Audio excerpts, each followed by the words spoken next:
Women with uterine cancer had a certain pattern in the field, right? Yeah. So then he starts seeing the women with uterine cancer. Every one of those women that had uterine cancer had a pattern in the field that was the same. Change the field, you change matter. And we do this in our workshops, and we've seen tumors just like that disappear. What do you mean change the field then?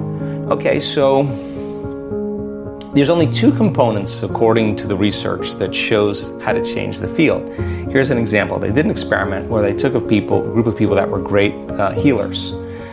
And they took these vials of DNA and set them out in front of these people, and they said, now listen, this is a mindful function. With all of your intention, we want you to see this DNA wind or unwind in your mind. Just keep seeing it wind or unwind, wind or unwind. Okay. So they did it over and over again, over and over again. They checked the DNA. Guess what happened? Nothing. Intention did nothing to change the DNA. Okay. So then they said, okay, open your heart, create an elevated emotion, and just feel gratitude and radiate that feeling of care and love into the field, and let's see if that changes the DNA. They elevate their emotional state. They do it for a period of time. They check the DNA. Guess what happens? Nothing. But when they say to the people, what I want you to do is see the DNA unwind, intention, one frequency, the electrical charge in the quantum field, and feel the emotions you would feel as if it already unwound, elevated emotion, magnetic field in the quantum.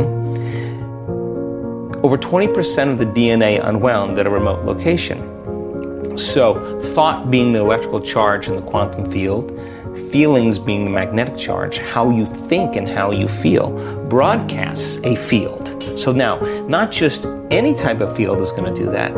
It's got to be coherent. So we practice creating brain coherence. We actually measure it. We practice creating heart coherence. Why?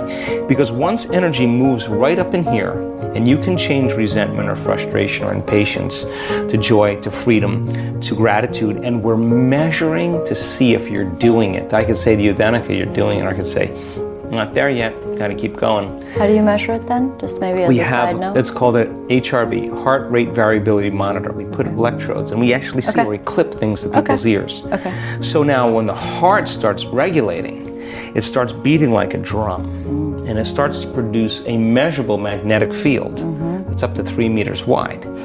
Now, that energy is a frequency, and that frequency can carry information, and that information is your thought, is your intent. In other words, the elevated emotional gratitude can carry the thought of your health.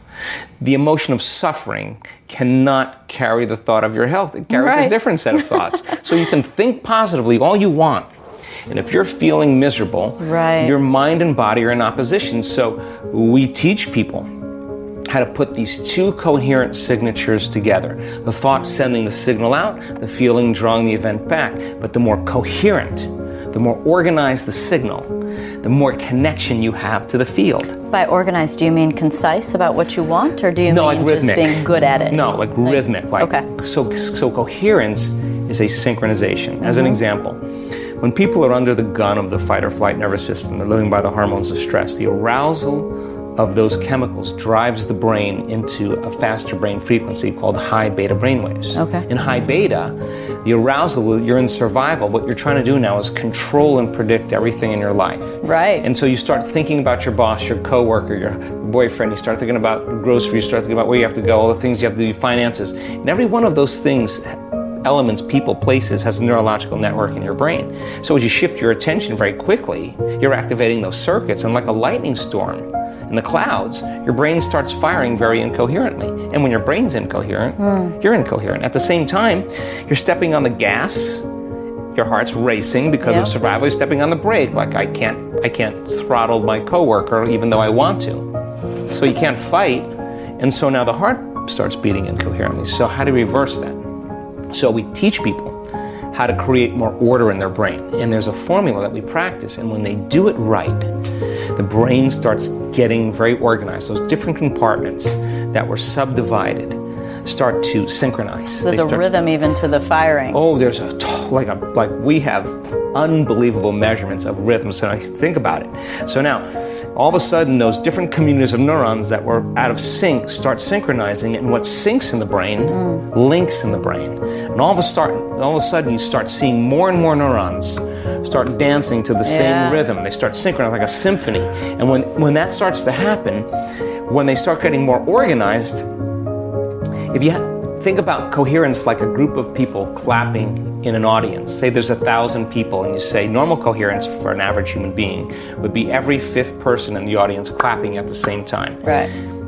Super coherence, what we're measuring, imagine 100 billion neurons all synchronized. So now 1,000 people all clapping at the same time, not only is it creating more order, but it's creating more energy. So now waves start stacking up on top of each other, and all of a sudden you start getting more energy in the brain, more synchronization, and all the areas that were no longer in balance start to come together. And the side effect of that is now the person starts feeling more whole. These different energy centers of the body are centers of information.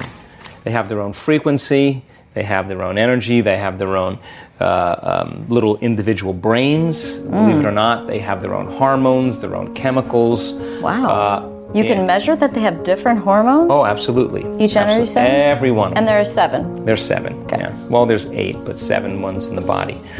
So those different circuit boards are under the control of the autonomic nervous system. Now, stress creates imbalance in the autonomic nervous system. The sympathetic nervous system is switched on for one reason: emergency for preservation. So then you're mobilizing enormous energy to preserve the body, and it should be a short-term thing. The other nervous system, the parasympathetic, is for growth and repair, right?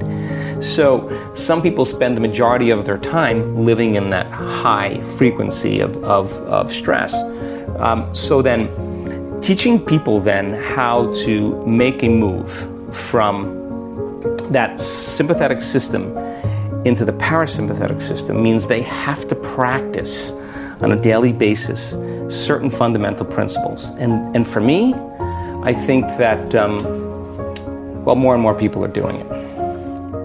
How do you do it? So, when a person begins to slow their brain waves down, they have to go, when you're in stress, when you're in survival, you narrow your focus on a cause. That's called what's called a convergent focus.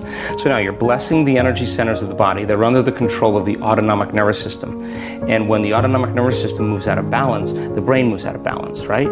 We narrow our focus on the cause, and it causes each one of these different energy centers to move into incoherence as well. And those little individual brains start moving into incoherence and send an incoherent message to the cells and tissues and organs.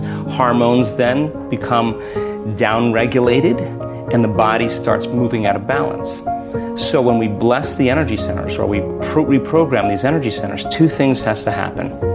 They have to be able to slow their brainwaves down.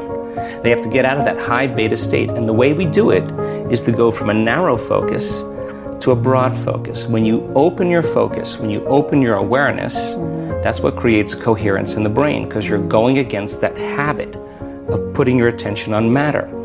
So there's a convergent focus, which is focusing on matter, and then there's a divergent focus, which is focusing on energy. Well, reality is both particle and wave, matter and energy.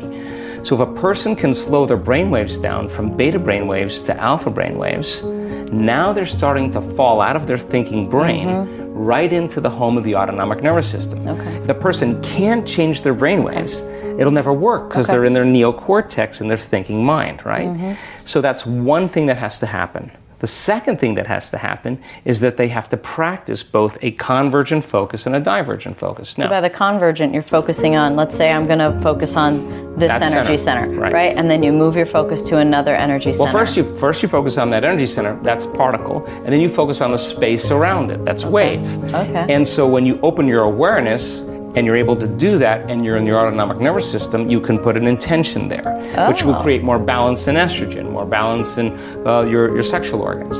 You move to your second center, you put your attention there. That's where you place your attention is where you place your energy. So now you're beginning to direct energy into that center. But now you become aware of the space around it. Why? To create coherence in that little brain. Send the coherent message to the cells and tissues. Go to your third center, right in the pit of your gut. Well, there's a huge celiac plexus there, a solar plexus, a lot of connections in there.